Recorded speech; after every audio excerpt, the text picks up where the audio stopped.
할렐루야. 오늘 그리하였더라면 이라는 말씀으로 여러분들에게 하나님의 말씀을 선포하겠습니다. 지난주에 말씀드린 바와 같이 사무엘서는 사무엘 상하서가 총 51장으로 이루어졌는데 총 몇 부작으로 되어 있다고요? 3부작으로 되어 있어요. 3부작. 그래서 어떻게 되어 있냐? 1부가 사무엘상 1장부터 지난주에 말씀드렸던 12장까지 해서 한나의 기도로 시작해서 사무엘의 고별설부가 1부가 끝나고 2부는 오늘 읽었던 사무엘상 13장부터 사무엘상 31장까지 사울의 통치와 사울의 죽음으로 2부가 끝납니다. 3부는 어떻게 되느냐? 사무엘하 1장부터 사무엘하 24장까지 다윗의 통치로서 3부가 마무리가 돼요. 이렇게 사무엘서는 3부작으로 균형 있게 되어 있습니다. 이 3부작을 통해서 사무엘서가 말하는 바가 뭐라 그랬죠? 누가 과연 하나님의 마음에 드는 자를 양쪽에서 사울과 다윗, 엘리와 사무엘처럼 이중 구조로서 둘이 비교하고 있는 거예요. 어느 한 사람은 하나님의 마음에 합해서 생명의 길로 가는 반면에 어느 한 사람은 하나님의 마음에 맞지 않아서 사망의 길로 가는 것이 바로 사무엘서의 주제입니다. 성경은 66권이 구약과 신약으로 나누어져 있습니다.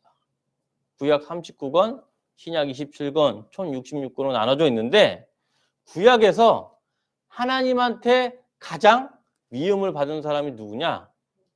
바로 사울입니다. 사울이 얼마나 미움을 받았냐 그러냐면 하나님이 사울을 왕을 선택한 것에 대해서 심히 후회하고 통곡한다는 표현까지 나올 정도로 구약에서 하나님에게 가장 큰 저주를 받은 사람이 대표적인 인물이 바로 사울입니다. 신약에서 가장 큰 저주를 받은 인물은 바로 가론 유다입니다. 성경을 통틀어서 사울과 가론 유다처럼 하나님께 저주를 받은 사람은 극히 드물어요. 오늘 사울을 통해서 왜 그가 구약에서 대표적으로 저주받은 인물인지 우리 이 교훈을 오직 마음에 새겨서 반면교사가 되어 우리는 사울이 아니라 다윗을 본받기를 주의 이름으로 축원합니다. 오늘 배경되는 시점을 알아야 되는데 우리 사무엘상 13장 1절 우리 다 같이 봉독하겠습니다. 배경이 되는 시점 한번 보겠습니다. 시작. 사울이 왕이 될 때에 40세라. 그가 이스라엘을 다스린 지 2년에. 사울이 왕이 된 지 몇 년 됐다고요? 2년. 사울이 이스라엘을 통치한 게 총 40년 기간을 통치를 했습니다. 다윗도 똑같이 40년 기간을 통치를 했어요. 그런데 오늘 사무엘상 13장 길갈의 사건으로 말미암아 사울이 엄청난 일생일대의 가장 큰 패착을 저지릅니다. 그 배경을 지금부터 세부적으로 들어가게 되는데 왜 사울이 일생일대의 가장 큰 패착을 하였는지 그 이유와 원인에 대해서 알아보는 우리 말씀을 통해서 알겠습니다. 지금 시점이 언제라고요? 사울이 제2 2년 때. 2년 때 사건이 어떤 사건이 일어났냐면 사무엘상 13장 3절에 보면 요나단이 게바에 있는 블레셋 사람들을 수비대로 먼저 기습 공격을 했는데 블레셋 사람들이 이에 따라서 다시 이스라엘 사람들을 공격을 합니다. 중요한 것은 그 공격 장소가 어딘지 우리 사무엘상 13장 4절 한번 읽겠습니다. 전쟁이 일어난 장소가 어딘지 사무엘상 13장 4절입니다. 찾으셨죠? 시작. 온 이스라엘이 사울이 블레셋 사람들의 수비대를 친 것과 이스라엘이 블레셋 사람들의 미움을 받게 되었다함을 듣고 그 백성이 길갈로 모여 사울을 따르니라. 이제 요나단의 기습 공격으로 인하여 이스라엘 사람들과 블레셋 사람들이 전면전이 발생을 하는데 그 장소가 어디냐? 길갈입니다. 길갈. 이 길갈의 장소가 이스라엘에 큰 의미가 있습니다. 여러분들이 지리를 알게 되면 지도가 있으면 좋은데, 이스라엘 사람들이 가나안 점령을 할 때 출애굽 40년에 출애굽한 다음에 40년 광야 생활을 끝나고 드디어 이스라엘 가나안 땅으로 들어갔는데, 가나안 땅으로 들어가려 그러면 강을 하나 건너야 돼요. 동쪽에서부터. 어떤 강을 건너냐? 이스라엘 사람들이 요단강을 건너야지 가나안 땅에 들어갈 수가 있어요. 그래서 이스라엘 사람들이 40년 광야 생활을 끝나고 요단강을 건너면 땅이 있을 거 아니에요. 그 요단강에서 첫 번째 만나는 땅이 뭐냐? 바로 길갈 땅입니다. 이스라엘 사람들이 가나안에 들어가서 첫 번째로 정착한 지역이 무슨 지역이라고요? 길갈이에요. 길갈. 길갈에서부터 가나안 전복 전쟁이 시작이 되는 거예요. 어디서부터 시작이 된다고요? 길갈에서부터 이제 이스라엘의 가나안 전복 전쟁이 시작되는데, 길갈이 이 가나안 전복 전쟁의 시작이자 전초 기지예요. 뭐든지 옷을 입을 때 첫 단추를 잘 끼워야 되죠. 첫 단추를 잘못 끼면 끝에 가서 아구가 맞지가 않습니다. 그만큼 길갈이 이스라엘의 가나안 땅 정복에서 첫 시작 지역이 바로 길갈입니다. 그래서 어떤 일이 있었냐? 우리 여호수아 한번 보겠습니다. 여호수아 4장 19절부터 24절 말씀 보겠습니다. 길갈에 대한 설명이 나와 있습니다. 여호수아 4장 19절부터 24절 말씀.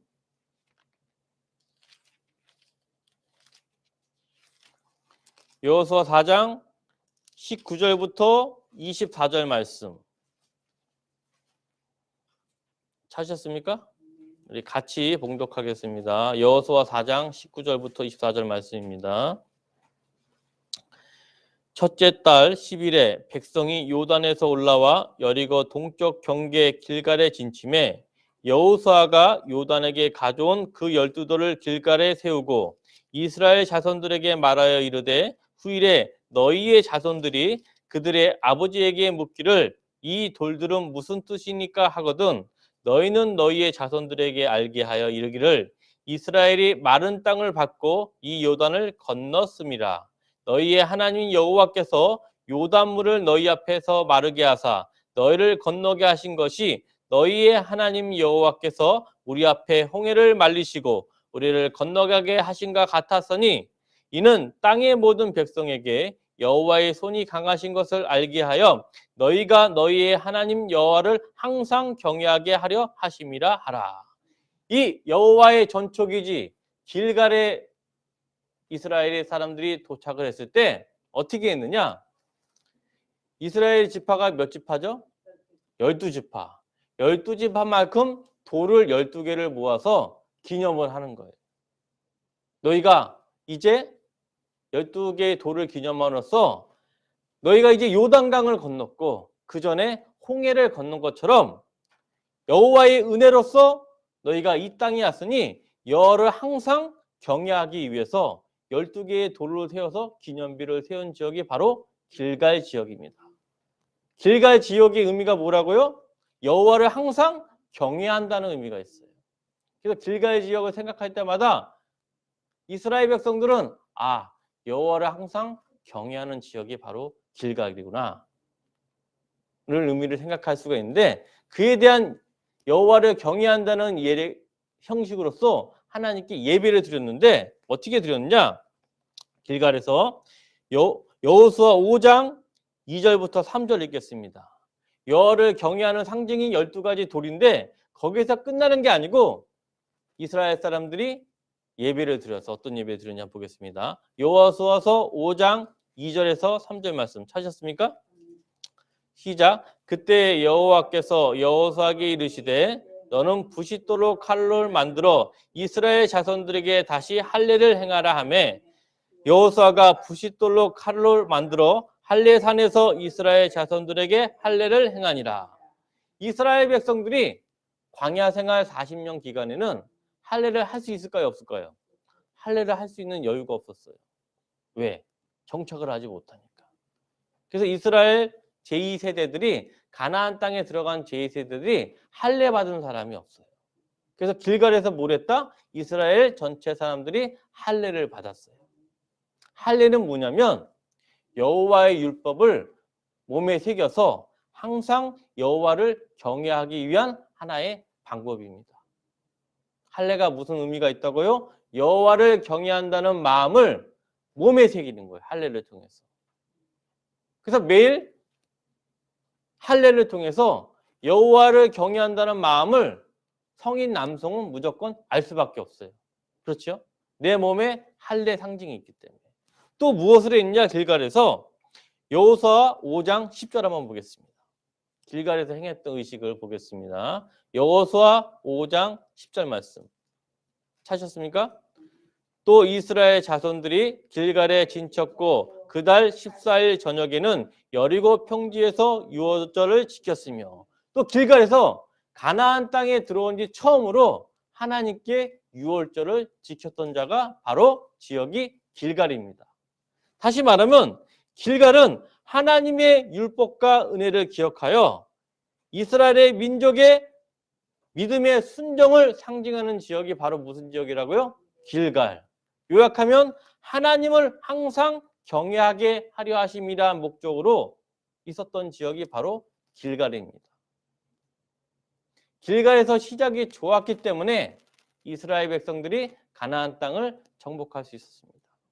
그만큼 길갈이 민족의 성지입니다. 우리나라 민족의 성지가 어디죠? 성지인 산이 백두산이잖아요. 마찬가지로 이스라엘 민족에게는 하나님을 경외하는 성지가 바로 첫 시작이 길갈이었습니다. 사랑하는 성도 여러분, 오늘 유심히 살펴보아야 할 내용이 있습니다. 오늘 사울이 길갈에 도착한 것은 언제 도착했다고 나왔냐면 사무엘상 13장 1절에 보면 이스라엘을 다스린 지 몇 년 만에? 2년 만에. 2년에 사울이 드디어 길갈에서 블레셋과의 전쟁을 시작합니다. 그러나 사랑하는 성도 여러분, 유념해야 될 상황이 있어요. 어떤 걸 유념해야 되냐면 하나님이 사울에게 길갈에서 싸워 블레셋과 전쟁을 하는 것은 2년 뒤에 하라 그랬습니까? 기름을 부은 지 바로 시작하라 그랬습니까? 우리 한번 말씀 보겠습니다. 사무엘상 10장 8절 한번 보겠습니다. 길갈의 의미를 생각하면서 우리 읽을 때 하나님의 말씀을 마음에 새길 수가 있어요. 길갈은 하나님을 경외하는 민족의 성지가 돼요. 사무엘상 10장 8절, 그게 길갈입니다. 항상 하나님을 경외하라는 상징이 바로 길갈인데 사무엘상 10장 8절 하셨습니까? 시작. 너는 나보다 앞서 길갈로 내려가라. 내가 내게로 내려가서 번제와 화목제를 드리리니 내가 내게 가서 내가 행할 것을 가르칠 때까지 7일 동안 기다리라.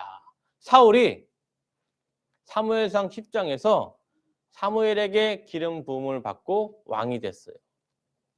기름 부음을 받고 왕이 될 때 하나님이 사울에게 첫 번째 말한 명령은 뭐냐면 내가 지금 당장 길갈로 내려가서 블레셋과 맞서 싸우라는 의미가 이 구절에 담겨 있는데 하나님이 사울에게 명령한 것은 길갈로 내려가는 게 왕이 되자마자 바로 내려가라고 했는데 사울은 몇 년 만에 내려갔죠? 2년 만에 길갈로 내려갔습니다.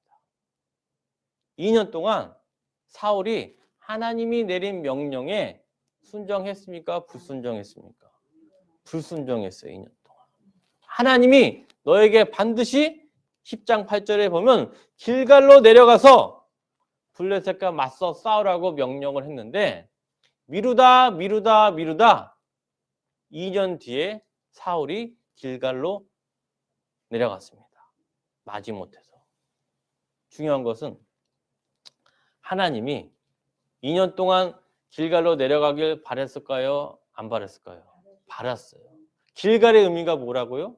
항상 하나님을 경외한다는 의미가 생겨져 있는데 이 의미를 사울이 전혀 인지를 못했어요. 그 사인을. 우리 인생에 살면서 가장 답답한 경우가 뭐냐면 아무리 사인을 보내도 그 사람이 사인을 이해를 못해. 길갈에서 이러한 민족의 의미가 있고 항상 하나님을 경외한다는 의미가 길갈인데 이 길갈의 의미조차 사울이 깨닫지 못하다가 부득이 2년 뒤에 마지못해서 길갈로 가게 됩니다. 근데 어떤 일이 벌어졌을까요? 사무엘상 13장 5절부터 7절까지 보겠습니다. 사무엘상 13장 5절부터 7절 말씀. 사울이 미루다 2년 만에 길갈로 내려가게 되는데 어떤 일이 벌어질지 보겠습니다. 사무엘상 13장 5절에서 7절 말씀. 시작. 블레셋 사람들이 이스라엘과 싸우려고 모였는데 병거가 3만이요 마병이 6천 명이요 백성은 해변에 모래같이 많더라. 그들이 올라와 벳 아웬 동쪽 믹마스에 진침해 이스라엘 사람들이 위급함을 보고 절박하여 글과 수풀과 바위등과 은밀한 곳과 웅덩이에 숨으며 어떤 히브리 사람들은 요단을 건너 각각 길르앗 땅으로 가되 사울은 아직 길갈에 있고 그를 따는 모든 백성을 떨더라. 이스라엘 백성이 가장 두려워하는 그 적이 블레셋인데 역시나 블레셋을 보니까 모든 백성이 두려워 떠는 거예요. 그래서 은밀한 곳과 바위틈과 웅덩이에 숨으라는 것은 다 숨어들고 어떤 사람은 아예 요단강 건너편으로 도망가 버렸어요. 블레셋 사람들의 병거와 수많은 강성한 군사를 보고. 사랑하는 성도 여러분, 리더자는 한 가지를 꼭 지켜야 됩니다. 뭐냐면 모든 백성이 두려워 떨 때 리더자는 의연하게 행동을 해야 돼요.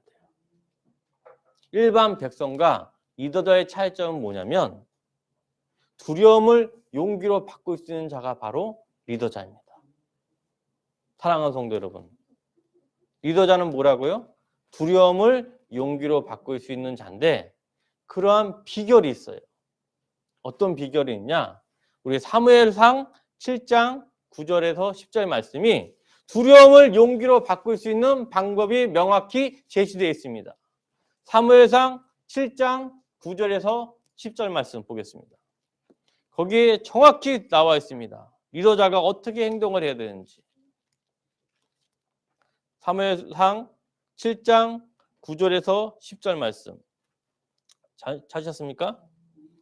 시작. 사무엘이 젖 먹는 어린 양 하나를 가져다가 온전한 번제를 여호와께 드리고 이스라엘을 위하여 여호와께 부르짖음이 여호와께 응답하셨더라.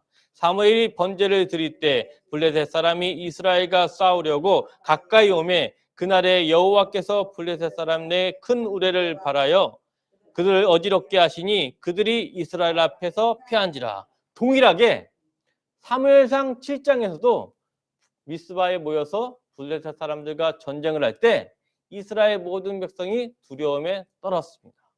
그런데 리더자 사무엘은 결코 두려움에 떨지 않았습니다. 왜 알았느냐?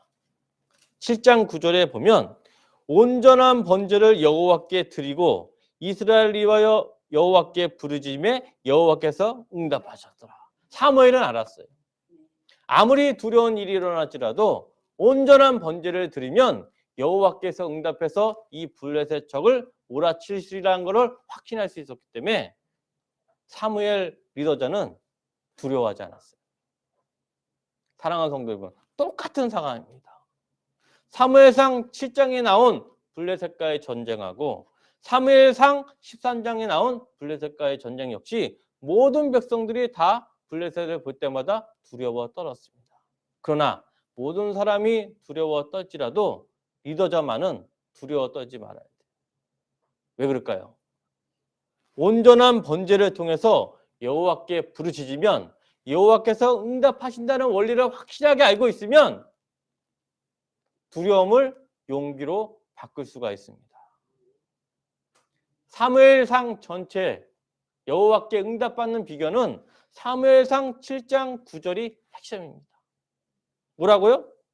온전한 번제를 여호와께 드리고 이스라엘을 위하여 여호와께 부르짖음에 여호와께서 응답하셨더라. 블레셋 사람들이 수백만 명이 있어도 여호와께서 응답하시면 모든 일이 다 해결됩니다. 사랑하는 성도 여러분, 여기 계신 한 분 집사님, 권사님들이 다 한 분 한 분 가정의 리더자예요. 말씀을 선포하는 설교자만 리더자가 아니고 하나님의 선택받은 하나님의 자녀들은 세상의 리더자입니다. 그럼 어떻게 해야 되겠어요?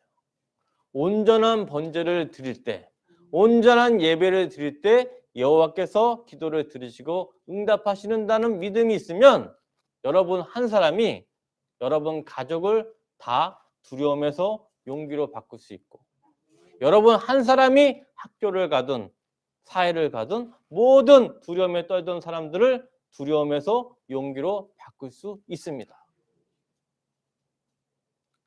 사무엘상 13장에 나온 사울은 불과 몇십 년 전에 사무엘상 7장에서 벌어졌던 그 온전한 번제의 의미를 또 알지 못해요. 길갈에서 벌어졌던 여호와께 경외한다는 길갈의 상징은 400년 전부터 가나안 땅을 정복한 시작 400년 전에 발생한 일이고, 사무엘이 미스바에서 온전한 번제로 블레셋에 물리친 거는 불과 몇십 년 전에 일어난 거예요. 근데 이 사울은 몇십 년 전에 일어난 온전한 번제의 의미도 모르고 400년 전에 일어난 길갈의 의미도 사울은 알지 못해요. 사울은 뭘 아냐? 눈에 보이는 외형적 예배만 압니다. 뭘 안다고요? 눈에 보이는 외형적 예배만 알아요. 온전한 번제를 아니고 눈에 보이는 번제만 사울이 추구해요. 그래서 어떤 일이 일어났냐? 우리 한번 보겠습니다. 사무엘상 13장 8절에서 9절 말씀. 외형적인 번제를 중요시하는 사울의 행동을 보겠습니다. 사무엘상 13장 8절에서 9절 말씀 찾으셨습니까? 시작. 사울은 사무엘이 정한 기한대로 이레 동안을 기다렸으나 사무엘이 길갈로 오지 아니하매 백성이 사울에게서 흩어지는지라. 사울이 이르되 번제와 화목제를 이리로 가져오라 하여 번제를 드렸더니. 사울은 눈에 보여주는 외형적 번제만을 좋아해요. 왜 그럴까요? 사울은 번제의 의미를 좋아하는 게 아니라 자기 욕망을 채우기 위해서 번제를 드립니다. 사울의 욕망은 뭐냐? 바로 왕권입니다. 백성들이 두려움에 떨고 흩어지면 자기 왕권을 빼앗길까 봐 전전긍긍하는 거예요. 왕권을 사로잡은 욕망이기 때문에 이 욕망을 대체할 목적으로 눈에 보이는 번제를 드리게 됩니다. 이게 온전한 번제일까요? 같은 번제를 드려도 전혀 결이 다릅니다. 결코 이러한 번제는 하나님이 흡양받는 제단이 아닙니다. 사울은 뭘 좋아한다고요? 눈에 보이는 외형적 번제. 왜? 자기의 욕망을 채우기 위해서. 번제는 하나의 수단일 뿐인 게 바로 사울이었습니다. 그래서 어떤 일이 벌어지죠? 우리 사무엘상 13장 12절 한번 보겠습니다. 사무엘상 13장 12절 말씀. 사무엘상 13장 12절 말씀 시작. 이에 내가 이르기를 블레셋 사람들이 나를 치러 길갈로 내려오겠거늘 내가 여호와께 은혜를 간구하지 못하였다 하고 부득이하여 번제를 드렸나이다 하니라. 사무엘이 번제가 끝나자마자 도착해서 묻는 거예요. 당신이 지금 어떤 일을 저질렀습니까? 근데 사울은 자기의 마음을 솔직히 얘기하지 않아요. 나의 욕망 때문에 외형적인 번제를 드렸다고 얘기하는 게 아니라 내가 부득이하여 번제를 너무 드리고 싶어서 어쩔 수 없이 번제를 드리게 되었습니다. 라고 변명을 합니다.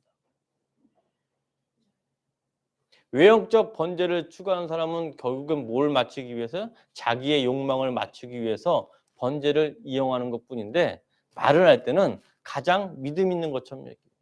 내가 예배를 정말 드리고 싶어서 부득이하게 임의대로 예배를 드렸습니다. 이 말이 똑같습니다. 근데 사울과 같은 이 같은 변명은 한 번만 있는 게 아니고 또 발생을 합니다. 자기의 욕망을 위해서 외형적 번제를 드리는데 그 핑계를 명분을 뭘 삼냐? 하나님의 제사를 핑계로 삼아. 자기의 욕망을 채우는다는 사람들은 자기 욕망조차 숨기려고 그래요. 그 명분을 화살을 뭐로 돌리냐? 내가 예배드리고 싶어서 하나님께 화살을 돌립니다. 두 번째 사건이 변명이 나오는데 어디 보냐? 그 유명한 사무엘상 15장 20절부터 21절 말씀. 외형적 번제를 좋아하는 사울의 두 번째 변명을 보겠습니다. 사울의 변명은 자기의 욕망을 감추기 위해서 그 화살을 하나님께 돌려요, 항상. 사무엘상 15장 20절부터 21절이 사울의 두 번째 변명입니다. 찾으셨습니까? 사무엘상 15장 20절부터 21절만 시작. 사울이 사무엘에게 이르되 나는 실로 여호와의 목소리를 청종하여 여호와께서 보내신 길로 가서 아말렉 왕 아각을 끌어왔고 아말렉 사람들을 진멸하였으나 다만 백성이 그 마땅히 멸할 것 중에서 가장 좋은 곳으로 길갈에게 당신의 하나님 여호와께서 제사하려고 양과 소를 끌어왔나이다 하는지라. 하나님이 사울에게 아말렉에 있는 모든 사람과 모든 가축을 진멸하라고 했는데 사울이 또 욕망이 있었어요. 이번에 욕망은 뭐냐? 그 소와 가축이 탐나는 거예요, 지금. 그래서 사무엘이 사울에게 지적을 하니까 그가 뭐라 그러죠? 가장 좋은 것으로 길갈에서 당신의 하나님께 제사하라고. 이런 핑계를 대요. 자기의 욕망을 하나님한테 화살을 돌리고 있습니다. 항상 패턴이 똑같아요. 이 외형적 예배를 심취한 자는 항상 자기의 욕망을 숨기고 그것을 누구한테 드느냐? 하나님께 돌리고 있습니다. 그런 이렇게 외형적 예배에, 외형적 제사에 집착한 사울이 끝내 어떻게 되는지 한번 보겠습니다. 사무엘상 22장 16절부터 19절 말씀 보겠습니다. 사무엘상 22장 16절부터 19절 말씀. 외형적 예배 제사에 집착하던 사울이 결국 어떻게 되는지 한번 보겠습니다. 사무엘상 22장 16절부터 19절 말씀 찾으셨습니까?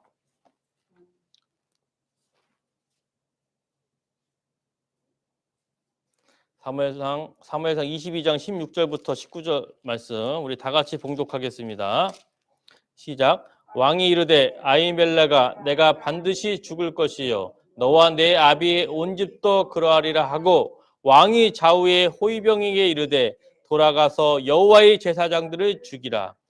그들도 다윗과 합력하였고 또 그들이 다윗이 도망한 것을 알고도 내가 알리지 아니하였습니다. 하나 왕의 신하들이 손을 들어 여호와의 제사장을 죽이기를 싫어한지라. 왕이 도액에게 이르되 너는 돌아가서 제사장들을 죽이라 하매 에돔 사람 도액이 돌아가서 제사장들을 쳐서 그날에 세마포 에봇 입은 자 85명을 죽였고 제사장들의 성읍 노베 남녀와 아이들과 먹는 자들과 소와 나귀와 양을 칼로 쳤더라. 아말렉 자손을 모든 사람과 모든 가축을 죽이라고 했는데 이 칼이 사울이 어디로 향하냐? 제사장 가족들에게 행하게 됩니다. 이 제사에 집착하고 외형적 예배에 심취한 사울이 그의 마음속에서 욕망이 얼마나 강한지 이제는 제사장 85명을 죽였는데 72년 성경에 보면 무려 305명으로 나옵니다.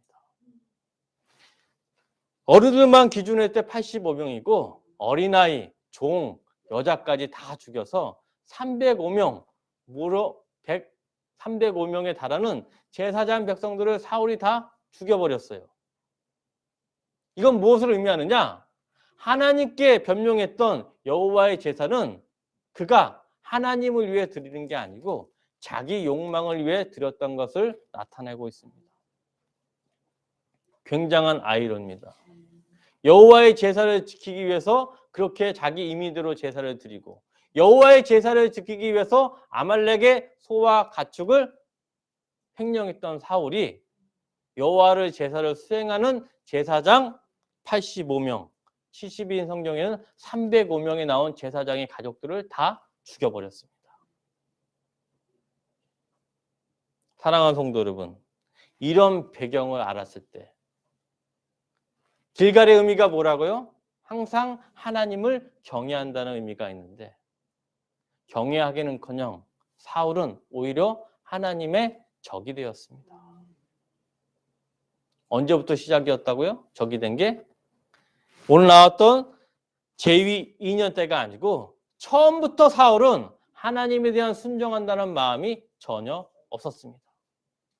그 시작이 길갈에서의 불순종이고 마지막은 제사장 305명 가족을 다 진멸하게 됩니다. 그런 의미를 생각하면서 우리 사무엘상 13장 13절 미래에 대한 복선이 이 안에 다 깔려 있습니다. 사무엘상 13장 13절 말씀 찾으셨습니까? 시작. 사무엘이 사울에게 이르되 왕이 망년되이 행하였도다. 왕이 왕의 하나님 여호와께서 왕에게 내리신 명령을 지키지 아니하였도다. 그리하였더라면 여호와께서 이스라엘 위에 왕의 나라를 영원히 세우셨을 것이거늘. 이 의미가 처음에 사울과 앞으로의 사울에 될 의미가 다 함축되어 있어요. 그 모티브가 뭐라고요? 길갈입니다. 길갈. 하나님의 경외와 하나님에 대한 율법에 대한 순종의 상징 길갈에서 하나님에 대한 철저한 불순종의 시작을 했기 때문에 마지막과 끝이 모두 불순종이 바로 사울입니다. 그래서 구약에서 가장 저주받은 사람이 바로 누구냐? 사울이 될 수밖에 없었습니다. 그 결과 어떻게 됐을까요? 사무엘상 13장 14절 그 결과가 압축적으로 되어 있습니다. 사무엘상 13장 14절 시작. 지금은 왕의 나라가 기이지 못할 것이라 여호와께서 왕에게 명령하신 바를 왕이 지키지 아니하였으므로 여호와께서 그의 마음에 맞는 사람을 구하여 여호와께서 그를 그의 백성의 지도자로 삼으셨느니라 하고 촛대가 사울에서 다윗으로 옮겨가게 됩니다.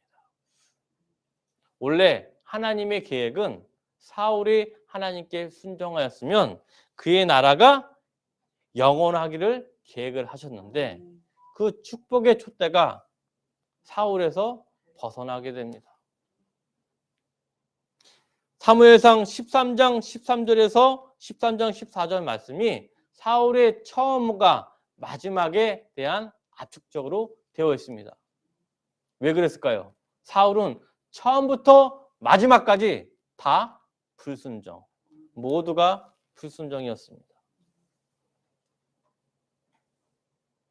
사람들이 사무엘상 13장을 봤을 때 하나님은 너무 심하시다.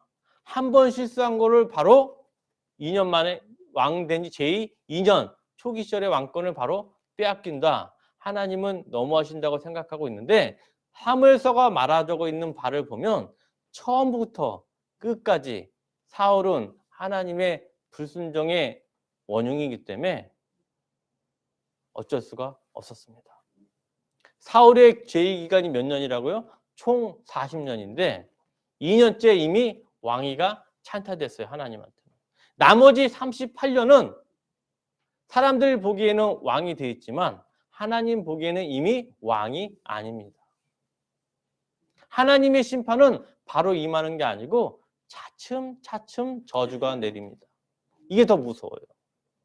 매를 먼저 한 번에 맞는 게 나는 게 아니고 하나님한테 사울이 매를 그 이후로 38년 동안 계속 맞습니다. 이게 더 큰 저주입니다.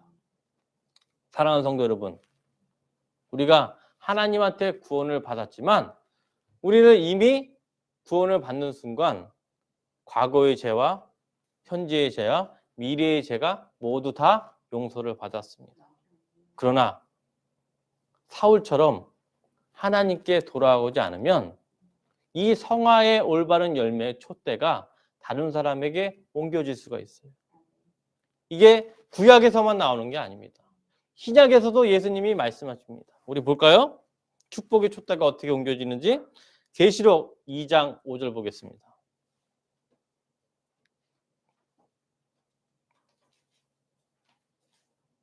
오늘 축복의 촛대가 사울에서 다윗으로 옮겨지는 사건을 봤습니다. 신약도 마찬가지입니다. 계시록 2장 5절 한번 보겠습니다.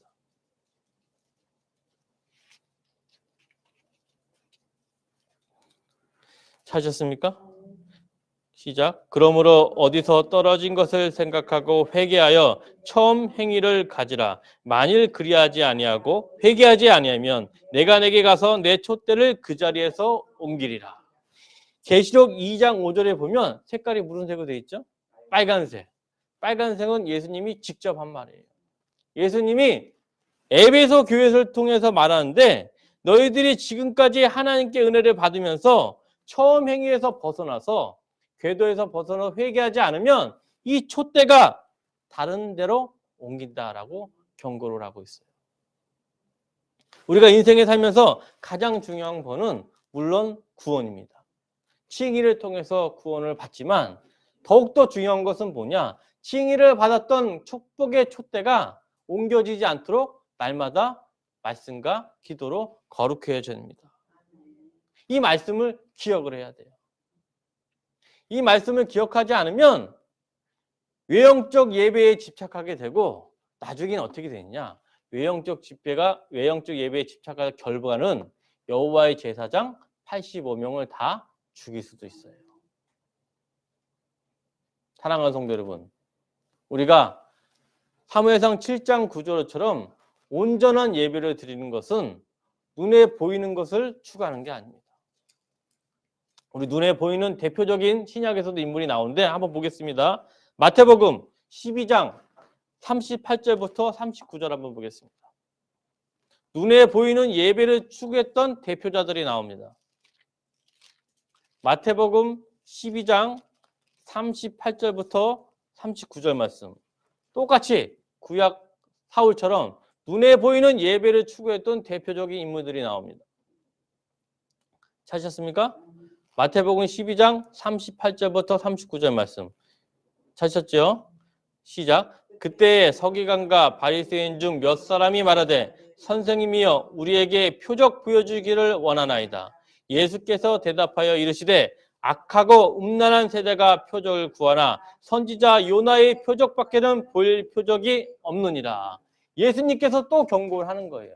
너희가 온전한 번제를 드리지 않고 눈에 보이는 외형적 예배를 추수하게 되면 그들에게 뭐라고요? 악하고 음란한 세대라고 말합니다. 우리가 보이는 온전한 예배는 눈에 보이는 예배가 아니라 영과 진리로서 거룩한 산 제사를 드리게 됩니다. 그럴 때 우리 앞에 블레셋이라는 두려움이 있을 때 하나님이 우리의 기도를 받고 우리를 승리로 반드시 이끌어 주십니다. 그러기 위해서는 마지막으로 해야 될 바가 있습니다. 마지막으로.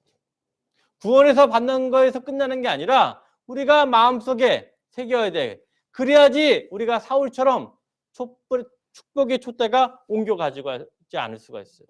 마지막으로 지킬 사항 우리 한번 보겠습니다. 빌립보서 2장 12절 말씀. 우리가 사울이 되지 않고 바리새인이 되지 하기 위해서 꼭 하나님이 명령하신 규율이 있습니다. 빌립보서 2장 12절 말씀. 찾으셨습니까? 시작. 그러므로 나의 사랑하는 자들아 너희가 나 있을 때뿐 아니라 더욱 지금 나 없을 때에도 항상 복종하여 두렵과 떨림으로 너희 구원을 이루라. 사랑하는 성도 여러분, 두렵과 떨림으로 구원을 이루라. 이 말을 마음에 새기는 거예요. 예수님이 말씀하셨잖아요. 계시록 2장 5절에 내 촛대를 그 자리에 옮길 수도 있어요. 사울에서 하나님이 계획한 것은 축복의 촛대를 옮기는 게 아니라 영원한 왕권이 임하길 계획을 했어요. 사무엘상 13장 13절에 만일 그리하였더라면 여호와께서 이스라엘 위에 왕의 나라를 영원히 세우셨을거늘. 사울이 두렵고 떨림으로 하나님을 경외하고 구원을 이뤘다면 가장 저주받은 사울이 아니라 가장 마음에 합한 자가 될 수도 있었습니다. 사랑하는 성도 여러분, 디모데후서 3장 16절에 보면 모든 성경은 하나님의 감동으로 교훈이 된다고 나와 있습니다. 우리 자신이 사울이 될 수도 있습니다. 우리 자신이 다윗도 될 수 있습니다. 중요한 점은 뭐냐? 온전한 번제를 통해서 두렵과 떨림으로 너희 구원을 이루게 되면 우리 자신이 다윗과 같이 마음에 합한 자가 돼서 여러분 한 사람 한 사람이 모든 사람이 두려움이 있을지라도 온전한 번제를 통해서 하나님의 응답을 받을 수가 있습니다. 여기 계신 한 사람 한 사람이 가족의 리더이자 지역사회의 리더자입니다. 우리 모두 오늘 말씀을 기억하면서 그리하였다면 여호와께서 이스라엘 위에 왕의 나라를 영원히 세우셨을 것이늘 사무엘상 13장 13절을 마음에 새겨서 오직 두렵고 떨림으로 우리 마지막 사명 구원을 완성하시기를 주의 이름으로 축원합니다.